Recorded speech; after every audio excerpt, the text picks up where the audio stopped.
అది కలియుగంలోని ప్రారంభకాలం. కలియుగ వైకుంఠం శ్రీవెంకటాచలం తిరుమలపై ఆ శ్రీనివాసుడు భక్తుల పాలిట కల్పవృక్షంగా కొలువై ఉన్న సమయం. ఆ రోజుల్లో తిరుమల సమీపంలోని ఒక చిన్న గ్రామంలో కురువరెత్తినంబి అని, కుమ్మరి భీమన్న అని పిలువబడే ఒక సాధారణ కుమ్మరి జీవించేవాడు. కాని నిరాడంబరుడు, వృత్తిగా కుమ్మరి, కాని మనసంతా మాత్రం శ్రీనివాసుడే.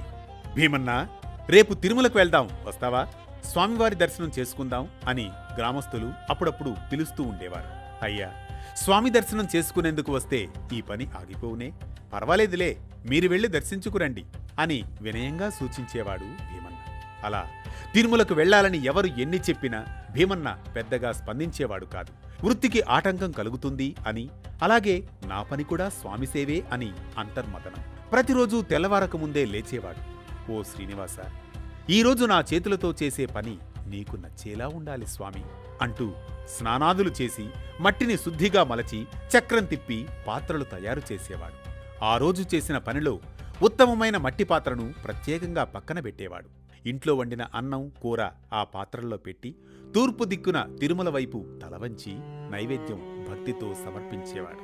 ప్రభూ, బంగారం లేదు, వెండి లేదు, నా చేతుల శ్రమ మాత్రమే ఉంది.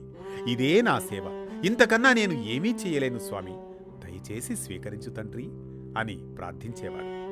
మిగతా పాత్రల్ని అమ్మి కుటుంబాన్ని పోషించుకునేవాడు. అలా అతని జీవనోపాధి కూడా దైవసేవగానే మారిపోతుంది.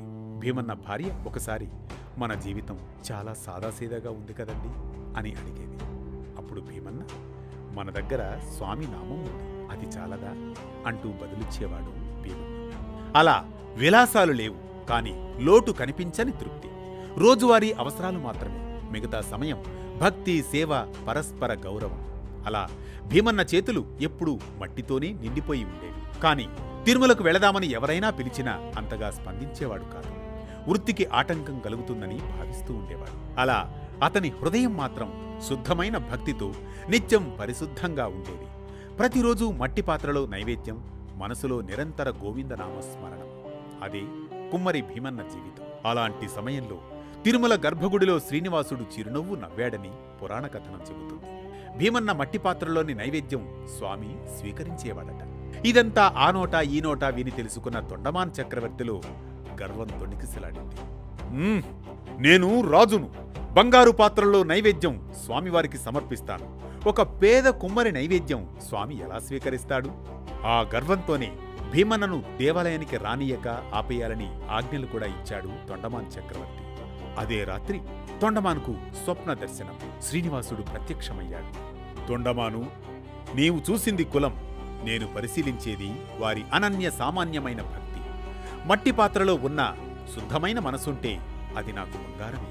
భీమన్న నా పరమ భక్తుడు, అతని నైవేద్యం నాకు ప్రియాతి ప్రియం. ఆ మాటలతో తొండమాన్ కునుకులోనే వణికిపోయాడు. ఉదయం లేచి తొండమాన్ నేరుగా భీమన్న ఇంటికి వెళ్ళాడు. భీమన్న, నన్ను క్షమించయ్యా, నీ భక్తి ముందు నా రాజగర్వం ఓడిపోయింది. అయ్యా, నేను ఎవరు? అన్నీ స్వామివారే. ఆ రోజు నుంచి తిరుమల చరిత్రలో భక్తికి ప్రతీకగా కుమ్మరి భీమన్న పేరు నిలిచిపోయింది. ఇది మట్టి పాత్రలో నైవేద్యం, భక్తి ముందు కరిగిన రాజగర్వం. ఈ కథనం మనకిచ్చే సామాజిక సందేశం ఒక్కటే: దైవం ముందు చిన్న పెద్ద, రాజు పేద, కలిమి లేమి అన్నవి లేనే లేవని, శుద్ధమైన భక్తికే దైవానుగ్రహం దక్కుతుందని. ఈ రోజుల్లోనూ మన దర్పాలను, ఆడంబరాలను పక్కనబెట్టి భీమన్నలా వినయంగా భక్తి చూపగలిగితే మన జీవితాల్లోనూ శ్రీనివాసుడి అనుగ్రహ చిరునవ్వు తప్పక వెలుగుతుందని. గోవిందా గో